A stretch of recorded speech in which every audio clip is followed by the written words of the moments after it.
Big Boss Malayalam season 7 live അപ്ഡേറ്റിലേക്കാണ് പോകുന്നത്. ആദിലയുടെയും നൂറയുടെയും സുഹൃത്തുക്കളായ ജാസ്മിനും ദിയാസനയും ബിഗ് ബോസ് വീട്ടിലേക്ക് വന്നിരിക്കുകയാണ്. ജാസ്മിൻ ഡോക്ടർ റോബിന്റെയൊക്കെ സീസണിൽ അവിടുന്ന് വാക്കൗട്ട് നടത്തി ഇറങ്ങിപ്പോയ വ്യക്തിയാണ്. ആ ജാസ്മിനെ അങ്ങനെയൊന്നും ആരും പെട്ടെന്ന് മറക്കില്ല. അപ്പോൾ ജാസ്മിനും ദിയാസനയും കൂടി ബിബി ഹൗസിലേക്ക് എത്തിയിരിക്കുന്നു.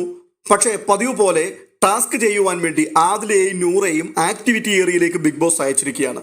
ആക്ടിവിറ്റി ഏരിയയിലേക്ക് പോകുന്നതിന് തൊട്ട് മുൻപ് രണ്ടുപേരും കൂടി പറയുന്നുണ്ട്, ബിഗ് ബോസ് ഇതിന് ഇത്രയും വലിയ ഹൈപ്പൊന്നും കൊടുക്കേണ്ട ആവശ്യമില്ലായിരുന്നു. ഞങ്ങളുടെ രണ്ടുപേരുടെയും വീട്ടിൽ നിന്ന് ആരുമല്ലല്ലോ വരുന്നത്, ഞങ്ങളുടെ ഫാമിലിയെ കൊണ്ടുവരായിരുന്നല്ലോ. ദിയ ചേച്ചിയും പിന്നെ മറ്റാരുടെ ഒരു പേര് പറയുന്നുണ്ട്, അവർ രണ്ടുപേരുമായിരിക്കും വരുന്നത്.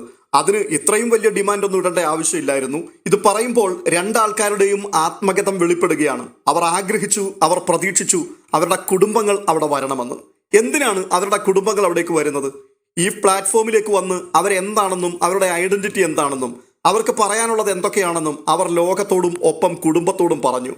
ഇനിയിപ്പോൾ അവർ പ്രതീക്ഷിക്കുന്നത് ഈ അവസ്ഥയിൽ അവരെ സ്വീകരിക്കുവാൻ അവരുടെ കുടുംബങ്ങൾ തയ്യാറാകുമോ എന്നുള്ളതാണ്. അങ്ങനെ ഒരു തയ്യാറെടുപ്പ് ആ കുടുംബത്തിന്റെ ഭാഗത്തു നിന്നും ഉണ്ടാകുമെന്നും ഫാമിലി വീക്ക് വരുമ്പോൾ രണ്ടുപേരുടെയും കുടുംബങ്ങൾ അവരെ സ്വീകരിക്കുവാൻ ഇരു കൈയും നീട്ടി എത്തും എന്നുമുള്ള പ്രതീക്ഷയായിരുന്നു. പക്ഷേ ആ പ്രതീക്ഷകൾ എല്ലാം അസ്ഥാനത്തായതിലുള്ള വലിയൊരു സങ്കടമുണ്ട്. സത്യത്തിൽ അങ്ങനെ ഒരു പ്രസ്താവന അവിടെ നടത്താൻ പാടുണ്ടോ? അപ്പനെയും അമ്മയെയും ഇവർ വേണ്ടെന്ന് വെച്ചതാണ്. ഇവരെ വേണ്ടെന്ന് വെച്ച് അവർ പോയതല്ല. അവരെ കളഞ്ഞിട്ട് അവരവരുടെ ഇഷ്ടത്തിന് വേണ്ടി പോയതാണ്. അവരെ മടക്കി വിളിക്കുവാൻ, അവരെ പഴയ അവസ്ഥയിലേക്ക് കൊണ്ടുപോകാൻ വീട്ടുകാർ വളരെയധികം ശ്രമിച്ചു. ഒടുവിൽ കോടതി മുഖേന ആദില നൂറയെ സ്വന്തമാക്കുകയായിരുന്നു. അങ്ങനെ എല്ലാവരെയും വെറുപ്പിച്ച് ഇവിടം വരെയോളം എത്തിയിട്ട് ഇപ്പോൾ ബിഗ് ബോസ് ഹൗസിൽ വന്ന് ഞങ്ങൾ ഇങ്ങനെയാണ് എന്ന് ലോകത്തോട് വിളിച്ചു പറഞ്ഞു, ഒപ്പം കുടുംബങ്ങളോടും വിളിച്ചു പറഞ്ഞു.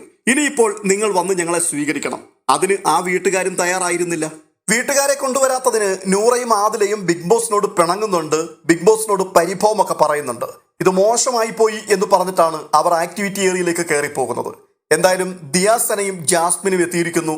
അവരെന്തൊക്കെയായിരിക്കും ഇവർക്ക് ചോർത്തി കൊടുക്കാൻ പോകുന്നതെന്ന് നമുക്ക് കണ്ടറിയാം. കാരണം മറ്റാരെയും പോലെയല്ല ദിയാസനയും ജാസ്മിനും. അവർക്ക് കൃത്യമായി ചില കാര്യങ്ങൾ പങ്കുവെക്കാനുണ്ടാവും. അത് കേൾക്കുവാൻ പ്രേക്ഷകർ ആകാംക്ഷയോടെ കാത്തിരിക്കുന്നു.